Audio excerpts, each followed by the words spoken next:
Hi guys, once more, welcome back to my channel, MRB Maxwell guys. Ang pag-usapan natin ngayon guys, ay ito nga, nabili kong CCTV camera.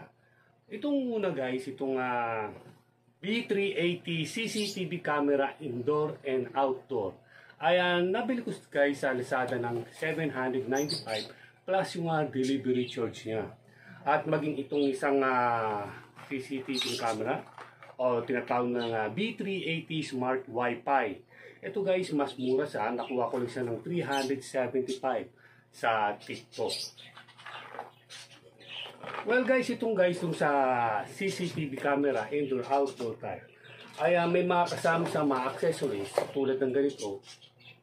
Okay, siguro sa pader, then ang cord, yan ang mga kasama ng mga accessories, at ang mga screw tsaka torque. Yan. At siyempre hindi mawawala yung manual niya kung paano siya i-install.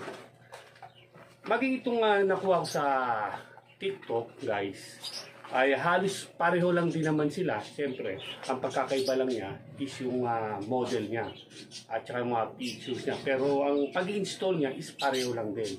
Itong panoramic camera o smart Wi-Fi na B380.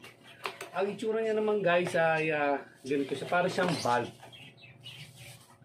Yan, para siyang bulb.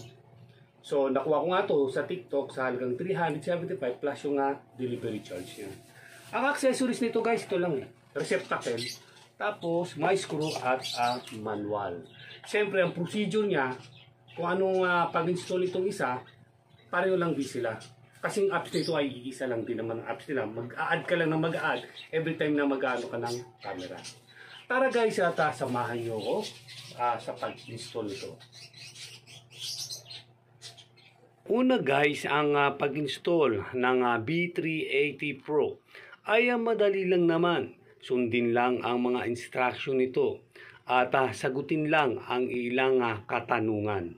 Iyon nga guys, at punta na tayo sa apps nito.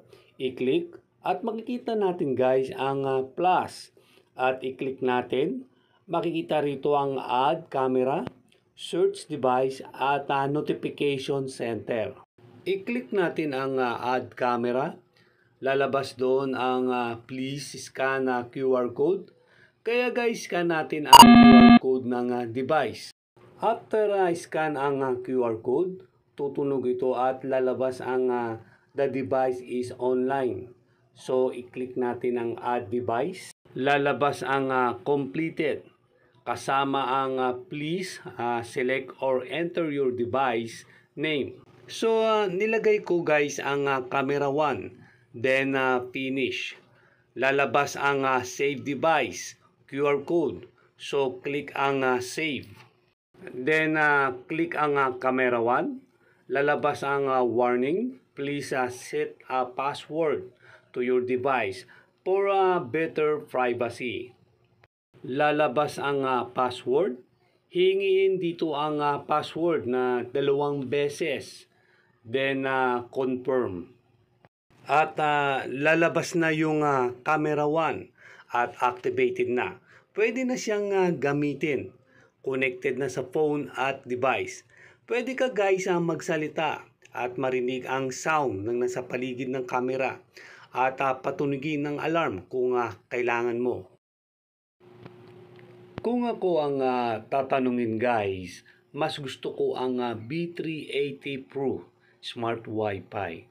Dahil 360 degrees ang kaya niyang iikot ang kanyang kamera at naitataas at naiyuyukupan niya. Maraming salamat po sa panonood. God bless.